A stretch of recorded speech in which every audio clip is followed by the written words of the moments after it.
Hey, I'm Andrew. Hi, I'm Adrian. And today we'll be covering the basics of gases. To start off, we'll be going over some of the gas laws, important equations that we use to solve gas-related problems. Our first law here is Boyle's gas law. We have P1V1 equals P2V2. That stands for the pressure of the first gas times the pressure of the times the volume of the first gas equals the pressure of the second gas times the volume of the second gas. This is helpful if you have equations that involve two different gases in the same container or the same gas in two different containers. Go. The second type of gas laws is Charles, which is V1 over T1 equals V2 over T2. This will help you solve for any type of volume or temperature in an equation. The third type of gas law that's important to remember is Dalton's law of partial pressures. This gas law is used when you have multiple gases in the same container and you're trying to find the pressure of one of the gases. Now, you might think at first, okay, the pressure total equals the pressure plus 1, plus 2, plus 3, plus all of the gases. Well, yeah, of course. I mean, so these problems will be really easy. It's not quite that easy. A lot of times you'll be given different variables, like you'll be given the volume and the molarity or anything or some other types of values for the first gas and different ones for the second and then for the third. But to find the P total, you have to find the pressures of each of these gases and then you can add them together to find the pressure total.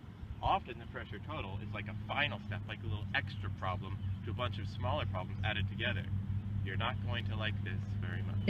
Another type of gas law is Avogadro's, which is V1 over N1 equals V2 over N2. N equals moles. So you would have to solve for the moles in order to find the volume, and you'd have to get the volume in order to find the moles. So in these equations, you'd have to convert from either milliliters to liters, or you have to convert from grams to moles in order to find the volumes of this equation. Another gas law is the combined gas law, which is P1 times V1 over T1 equals P2 times V2 over T2. You'd have to have 5 of the 6 variables in order to solve for the 6th one. For this equation, you don't use it often, but it is important to memorize it for the AP exam. But the most important equation of all of these gas laws is Pivnert.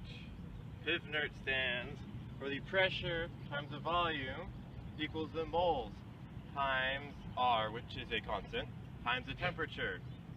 Pivnert. Pivnert is the most important equation of all of these because from this you can derive all of the other equations. That's a bit complicated, so you can ask me on a scale how exactly how to do that. But just remember, it's really, really helpful. So when you're given 4 of these variables, you can use these to find the last one. And from these, you can gain these different variables from other different equations. Like, if you're given the grams of a substance, you can turn it into the moles, which is the N right there. And now it's important to remember when you have the R, that this R is a 0.08206 liters times atmospheres over mole K. Bit of a complicated unit, but you'll get the hang of it. Now it's important to remember that the R is this because there is another R and it has a different value, but we'll get to that later. Now we're done with those pesky gas laws. We're going to work on the kinetic molecular theory. Extremely complicated sounding. I know, it scared me too, but it's not that bad. It can be remembered by tripe. Tripe? That sounds gross. That's some type of food or something, isn't it? Yes. And no. Tripe is an acronym. Thing, Bob. It's some type of word that stands for other words. That's all you need to know. The T in tripe stands for temperature. As the temperature of particles increases, so does their motion. The R stands for random motions. Their motions are random. What more needs to be said? There's no order there. The I stands for intermolecular forces. None. The kinetic molecular theory says that there are no intermolecular forces between particles. The P stands for puny volume. The kinetic molecular theory states that they have very small volume, almost nothing. And the E stands for elastic collisions. When particles hit each other, they just bounce straight off. They do not stick or anything. So what's important to remember is that the kinetic molecular theory is a theory. and it only applies to ideal gases. Real gases that we work with, like in the lab, these properties don't necessarily apply to them. The temperature increasing increases the particle motion, that's true, that stays the same. Random motion also stays the same.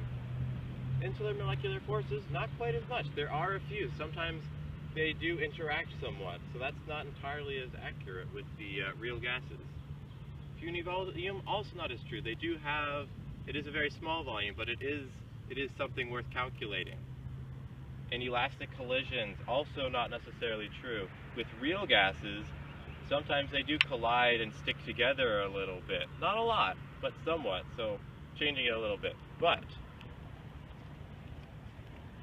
as you approach low pressures and high temperatures, they become very similar to what the kinetic molecular theory proposes. Their elastic collisions do yada yada. Now that we're done with kinetic molecular theory, we can now start comparing diffusion versus effusion. But first, we're going to start with diffusion. Diffusion is when gas particles spread completely throughout a space, and the more spread out they become, the less concentrated they become. So, yeah.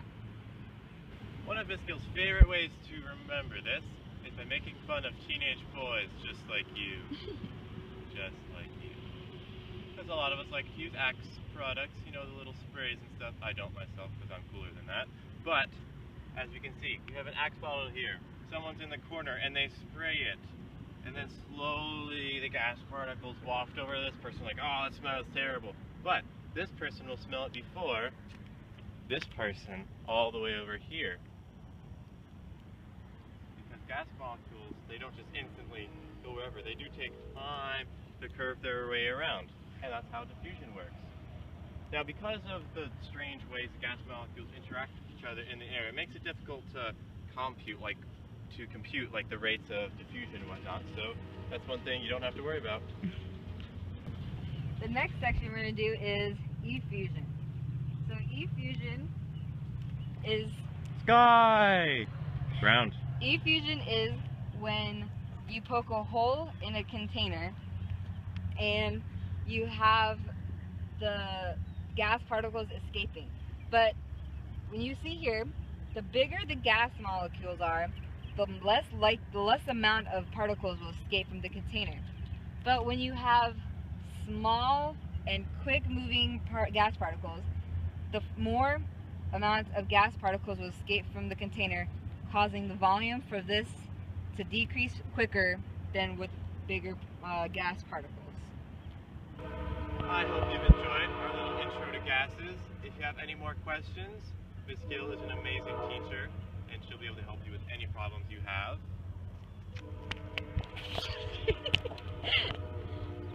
And don't forget, make sure that you remember our video and that you take into account what we have taught you. And remember, if you have any questions, just ask Miss Gill. She knows it all. Be sure to subscribe to our channel and give us a like if you enjoyed what we did. Also, don't leave any dirty comments for Miss Gill. That happened last year. She was not happy. Don't do it. Goodbye!